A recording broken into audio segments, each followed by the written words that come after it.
ಬೇಯಿಸಿರುವಂಥ ಮೊಟ್ಟೆಗೆ ತೆಂಗಿನಕಾಯಿ ಸೇರಿಸಿ ಒಂದ್ಸಲ ಈ ರೀತಿ ಸುಕ್ಕ ಮಾಡಿ ನೋಡಿ, ತುಂಬಾ ಟೇಸ್ಟಿಯಾಗಿ ಬರುತ್ತೆ.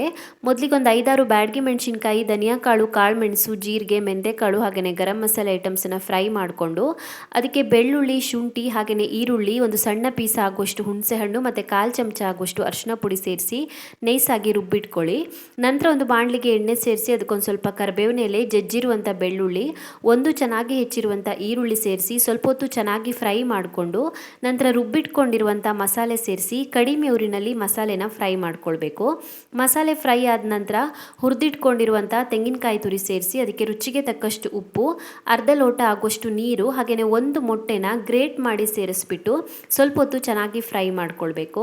ನಂತರ ಇದಕ್ಕೆ ಬೇಯಿಸಿಟ್ಕೊಂಡಿರುವಂಥ 5-6 ಮೊಟ್ಟೆಗಳನ್ನು ಸೇರಿಸಿ ಚೆನ್ನಾಗಿ ಮಿಕ್ಸ್ ಮಾಡಿ ಮುಚ್ಚಳ ಮುಚ್ಚಿ ಮೀಡಿಯಂ ಫ್ಲೇಮಲ್ಲಿ 4-5 ನಿಮಿಷದವರೆಗೂ ಬೇಯಿಸ್ಕೊಂಡು ಕೊನೆಯಲ್ಲಿ ಚಿಕ್ಕದಾಗಿ ಹೆಚ್ಕೊಂಡಿರುವಂಥ ಕೊತ್ತಂಬರಿ ಸೊಪ್ಪನ್ನು ಸೇರಿಸಿ ಮಿಕ್ಸ್ ಮಾಡಿಕೊಂಡ್ರೆ ರುಚಿಯಾಗಿರುವಂಥ ಮೊಟ್ಟೆ ಸುಕ್ಕ ರೆಡಿ ಆಗುತ್ತೆ. ಪೂರ್ತಿ ವಿಡಿಯೋನ ಯೂಟ್ಯೂಬಲ್ಲಿ ಡೀಟೇಲ್ ಆಗಿ ಹಾಕಿದ್ದೀನಿ, ಮಿಸ್ ಮಾಡದೆ ಚೆಕ್ ಮಾಡ್ಕೊಳ್ಳಿ.